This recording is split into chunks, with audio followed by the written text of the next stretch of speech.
Good morning, dear students. നമ്മൾ nearly free electron model കണ്ടായിരുന്നു. നമ്മൾ നെക്സ്റ്റ് സെക്ഷനിലേക്ക് പോവുകയാണ്. കണ്ടൻസ്ഡ് മാറ്റർ ഫിസിക്സിലെ അടുത്ത മൊഡ്യൂളിൽ നമ്മൾ ഓൾറെഡി ഒന്ന് എൻ്റർ ചെയ്തിരുന്നു. That is the band theory of solid and semi conductor physics, second chapter. And in this chapter we have studied about what is nearly free electron model and just introduce what is a band theory of model. Then actually in the case of free electron model we assume that there are the conduction electrons, that is the positive ion core in a metal moves around under constant potential or zero potential. നമ്മൾ free electron മോഡലിൽ വെച്ച് നമ്മൾ ഒരുപാട് കാര്യങ്ങൾ നിങ്ങൾ first മൊഡ്യൂളിൽ പഠിക്കും. അപ്പോൾ ആ ചാപ്റ്ററിനകത്ത് നമുക്ക് മനസ്സിലാകാൻ പറ്റുന്നത് ഇതിൻ്റെ കേസിൽ നമ്മൾ അസ്യൂം ചെയ്യുന്നത് the conduction electrons in A metal moves under constant or zero potential എന്ന് പറഞ്ഞു കഴിഞ്ഞാൽ നമ്മളിങ്ങനെ ഒരു സിസ്റ്റം കൺസിഡർ ചെയ്യുവാണെങ്കിൽ ഇതിനകത്ത് number of positive ion core ഉണ്ട്. എന്താണ് ഇലക്ട്രോണിന് ഫ്രീ ആയിട്ട് അതിനോട് മൂവ് ചെയ്യാൻ പറ്റും. അതുകൊണ്ടാണ് അതിനെന്ത് പറയുന്നത്, ഫ്രീ ഇലക്ട്രോൺ മോഡൽ എന്ന് പറയുന്നത്. ഒരു മെറ്റലാണെന്ന് അസ്യൂം ചെയ്യുക. ഇതിനകത്ത് നമ്പർ ഓഫ് ഫ്രീ ഇലക്ട്രോൺസ് ഉണ്ട് അല്ലേ, number of conduction electrons, that is holes. അപ്പോൾ ആ ഹോൾസ് ഇവിടെ ഉണ്ട്, ഫ്രീ ആയിട്ട് ഇലക്ട്രോണിന് മൂവ് ചെയ്യാൻ പറ്റും. പക്ഷേ അതിൻ്റെ പൊട്ടൻഷ്യൽ അവിടെ സീറോ ഓർ കോൺസ്റ്റൻ്റ് ആണ്, വി ഈക്വൽ ടു സീറോ എന്ന് നമ്മൾ എടുത്തേക്കുന്നത്, അല്ലെങ്കിൽ ഒരു കോൺസ്റ്റൻ്റ് ആയിട്ടാണ് എടുത്തിരിക്കുന്നത്.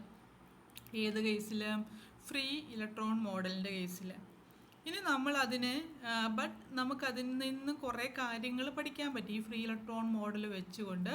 That is the phenomena of specific heat of solid, electrical conductivity, thermal conductivity, paramagnetism of metals, ഇതെല്ലാം നിങ്ങൾ പഠിക്കും. സ്പെസിഫിക് ഹീറ്റ് ഓഫ് സോളിഡ്സ് നമ്മൾ കണ്ടു അല്ലേ, എന്തൊക്കെയാണ് സി ബിയുടെ വാല്യൂ എന്ന് നമ്മൾ ഐൻസ്റ്റീൻ മോഡലും ഡിബേ മോഡലൊക്കെ വെച്ച് പഠിച്ചു അല്ലേ. ഇലക്ട്രിക്കൽ തെർമൽ കണ്ടക്ടിവിറ്റി ഇതൊക്കെ നിങ്ങൾ പിന്നീട് ഇലക്ട്രിക്കൽ കണ്ടക്ടിവിറ്റി, പാരാമാഗ്നറ്റിസം ഒക്കെ നിങ്ങൾ കാണും. തെർമൽ കണ്ടക്ടിവിറ്റി നമ്മൾ സ്റ്റഡി ചെയ്തു. അപ്പോൾ ഇതാണ് നമ്മൾ എന്തുകൊണ്ടാണ് ഈ ബാൻഡ് തിയറി ഓഫ് സോളിഡിലേക്ക് കടക്കാൻ കാരണം അല്ലേ. Why we assume or we consider the band theory of solid. നമുക്കറിയാം മെറ്റൽ എന്ന് പറയുന്ന some materials shows good conductors of electricity and but some are in semiconductor and others are insulator അല്ലേ. ചില കേസുകളിൽ ചിലതെന്താണ് good കണ്ടക്ടറാണ്, ചിലത് എന്താണ് എന്ന് പറഞ്ഞാൽ ഇതിൻ്റെ ബാൻഡുകൾ എന്ന് പറഞ്ഞാൽ കണ്ടക്ഷൻ ബാൻഡും ബാലൻസ് ബാൻഡും തമ്മിലുള്ള സെപ്പറേഷന് നമ്മൾ നോക്കിക്കഴിഞ്ഞ് കഴിഞ്ഞാൽ എല്ലാം മെറ്റൽ പോലെ ബിഹേവ് ചെയ്യുന്നില്ല അല്ലേ. നമുക്കറിയാം കണ്ടക്ഷൻ ബാൻഡും ബാലൻസ് ബാൻഡും കൂടി നമ്മൾ എടുത്തു കഴിഞ്ഞ് കഴിഞ്ഞാൽ സാധാരണ കേസിൽ ഇത് കാണുന്നത് ഇങ്ങനെയാണ് നമ്മൾ എടുക്കുന്നത്. ഒരു പരാബോളയാവാൻ കാരണം എന്താണ്, ഈ ഈക്വൽ ടു എന്താണ് equation, P square divide by 2m എന്നാണ് നമ്മുടെ ഇക്വേഷന്. പിക്ക് എന്ത് കൊടുത്തു, മൊമെൻറ്റം കൊടുത്തപ്പോൾ h² k square divide by 2m.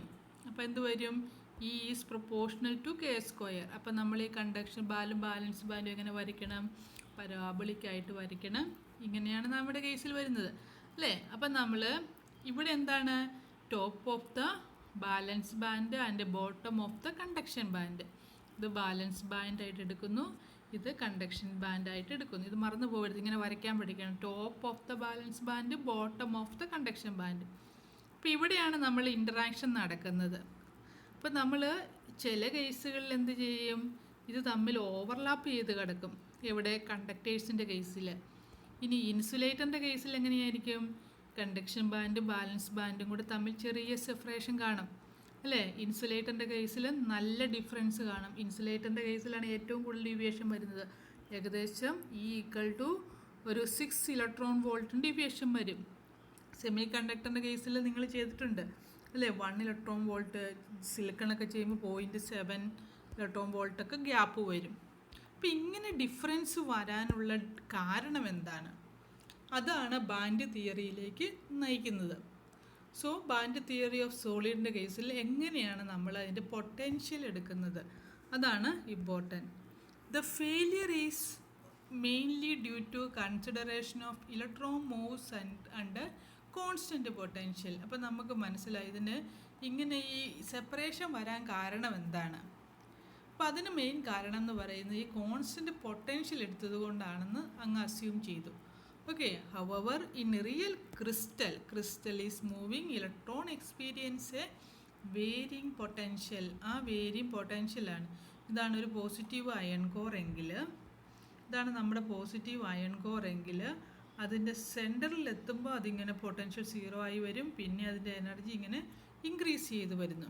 അപ്പോൾ അത് നമ്മുടെ കേസിൽ നമ്മളൊരു ലാറ്റിസ് ആണെങ്കിൽ അല്ലെങ്കിൽ ഒരു ക്രിസ്റ്റൽ ആണെങ്കിൽ number of positive ion core ഇങ്ങനെ അടുത്തടുത്ത് വെച്ചേക്ക് നെയ്ബറായിട്ട് അറേഞ്ച് ചെയ്തിരിക്കുകയാണ് അല്ലേ. നെയ്ബറിങ് ആയിട്ട് ഇങ്ങനെ അറേഞ്ച് ചെയ്ത് വെച്ച് കഴിഞ്ഞാൽ ഇൻ ബിറ്റ്വീൻ ഇവിടെ ആകുമ്പോഴേക്കും in between this 2 positive ion കോറിൻ്റെ മിഡിൽ പോർഷനിൽ മാക്സിമം പൊട്ടൻഷ്യൽ കാണിക്കുന്നു, മാക്സിമം എനർജി കാണിക്കുന്നു.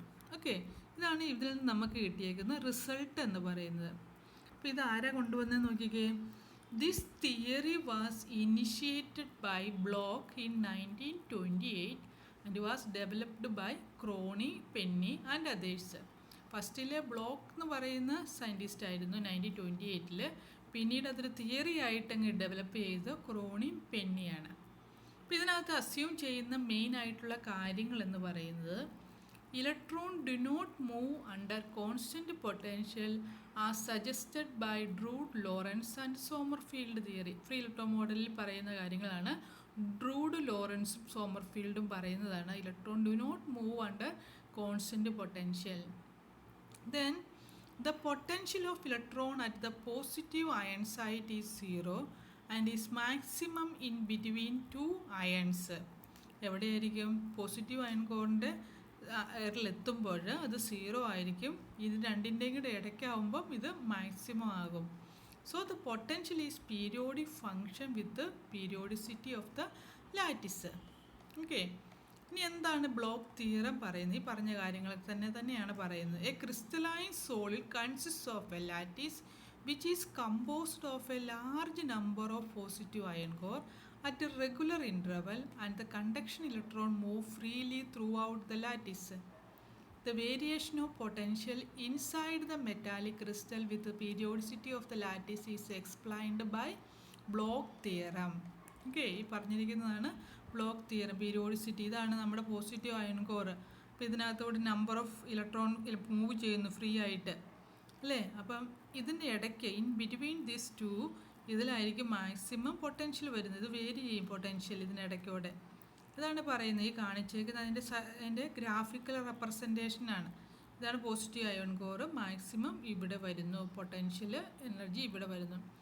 In a metal piece, the positive ions are arranged in a regular and a repeated manner. If an electron moves throughout this ion, electron experience varying potential. That is, the potential is minimum near the positive ion and is maximum between the center of the ions. So the electron moves in a periodic potential field which varies periodically with the same period throughout the lattice site. ഇനി blocks തിയറത്തിൻ്റെ കേസിൽ എന്തായിട്ടാണ് ഇത് assume ചെയ്യുന്നതെന്ന്. അപ്പോൾ നമുക്കറിയാം ഇതൊരു plain വേവിൻ്റെ സൊല്യൂഷനാണ് ഈ wave function എന്ന് പറയുന്നത്. That is psi of x equal to e raised to plus or minus I kx in a one dimensional case. അപ്പോൾ നമുക്ക് ഇതിൻ്റെ കേസിൽ എ ഇ റേസ് ടു എന്ന് പറയുന്നത്. അപ്പോൾ ഈ പൊട്ടൻഷ്യൽ വേരി ചെയ്യുന്നത് കൊണ്ട് ഇവിടെ എന്തും കൂടെ കൺസിഡർ ചെയ്യണം, യു കെ എക്സ് എന്ന് പറഞ്ഞെടുക്കണം. V of x into e raise to I k x എന്ന് എടുക്കണം. അപ്പോൾ യു കെ എക്സ് എങ്ങനെയായിരിക്കും? U K X plus A എന്ന് പറഞ്ഞാൽ എന്താ? ഇത് തമ്മിലുണ്ടാകുന്ന ഈ സെപ്പറേഷനാണ്. അതായത് 2 നെയ്ബറിങ് ആയിട്ടുള്ള അയൺ കോറുകൾ തമ്മിലുള്ള സെപ്പറേഷനാണ് നമ്മൾ എടുത്തിരിക്കുന്നത് എന്തെന്ന് പറയുന്നത്. That is the value of A എന്ന് പറയുന്നത്. ക്ലിയർ ആയില്ലേ? അപ്പം നമുക്ക് യു എക്സ് എന്ന് പറയുന്നത്, യു ഓഫ് എക്സ് എന്ന് പറയുന്നത് എങ്ങനെ എടുക്കാൻ പറ്റും? U K X plus A. ഇതിനാണ് എന്ത് പറയുന്നത്? That is this one is periodic എന്ന് പറഞ്ഞാൽ എന്താ? ഒരെണ്ണം കഴിഞ്ഞാൽ അതേ എക്സ് പ്ലസ് എ കഴിഞ്ഞാലും അത് സെയിം ആയിട്ട് റിപ്പീറ്റ് ചെയ്യുന്നു. So it is known as periodic. That is U K X is a periodic function with the periodicity of the potential. ഇനി നമ്മൾ ഷ്രോഡിഞ്ചർ ഇക്വേഷൻ എടുത്ത് നമ്മൾ ക്രോണിയം പെന്നി മോഡലിൽ നമ്മൾ സോൾവ് ചെയ്യും. അവിടെ എടുത്തേക്കുന്ന വി എന്ന് പറയുന്നത് എന്തായിരിക്കണം? V of X equal to V of X plus A. അപ്പോൾ 1 ഡയമെൻഷൻ്റെ കേസിൽ ഇങ്ങനെ എഴുതുമ്പോൾ 3 ഡയമെൻഷൻ്റെ കേസിൽ നമ്മൾ എങ്ങനെ എഴുതും? That is U K of R equal to E raise to I K എക്സിൻ്റെ സ്ഥാനത്ത് R into U K of R, where U K R equal to U K R plus A എന്ന് എഴുതാൻ പറ്റും. This is the Bloch theorem. നമ്മളിനി ഇത് ക്രോണിയം Penny മോഡലിലേക്ക് നമ്മൾ apply ചെയ്യും. നമ്മൾ മനസ്സിൽ വേണ്ടത് എന്താണ്? ഇതെന്ന് പറയുന്നത് വേരിയും പൊട്ടൻഷ്യൽ അവിടെ വരുന്നു. പൊട്ടൻഷ്യൽ വേരി ചെയ്യുവാണ് അല്ലേ? പൊട്ടൻഷ്യൽ അവിടെ വേരി ചെയ്യുന്നത് കൊണ്ട് നമുക്ക് എന്താ മനസ്സിലാകുന്നത്? അവിടെ നമുക്ക് അവിടെ കിട്ടുന്ന അല്ലേ ആ ഒരു കണ്ടക്ഷൻ ഇലക്ട്രോണിൻ്റെ മൂവ്മെൻ്റ് ഒരു പീരിയോഡിക്കായിട്ട് റെപ്രസെൻറ്റ് ചെയ്യാൻ പറ്റുന്നു. ഓക്കെ, അപ്പം നമുക്കൊരു ക്വാണ്ടം ബെല്ല് പോലെ ഇതിനെ അസ്യൂം ചെയ്യാൻ പറ്റുന്നു. അപ്പം നമ്മൾ അതിനെപ്പറ്റി സ്റ്റഡി ചെയ്യും. അതിൻ്റെ പൊട്ടൻഷ്യൽ നമുക്ക് എങ്ങനെയാണ് മൂവ് ചെയ്യുന്നത് മനസ്സിലായെങ്കിൽ അതിൻ്റെ സൊല്യൂഷൻ നമുക്ക് ക്വാണ്ടം മെക്കാനിക്കൽസിൻ്റെ ക്വാണ്ടം ബെല്ലിനെ ട്രീറ്റ് ചെയ്ത പോലെ തന്നെ ചെയ്യാൻ പറ്റുമെന്നാണ് ക്രോണിയം പെന്നി മോഡൽ നമുക്ക് പറഞ്ഞു തരുന്നത്. We will see the Cronium penny model in the next class. Thank you.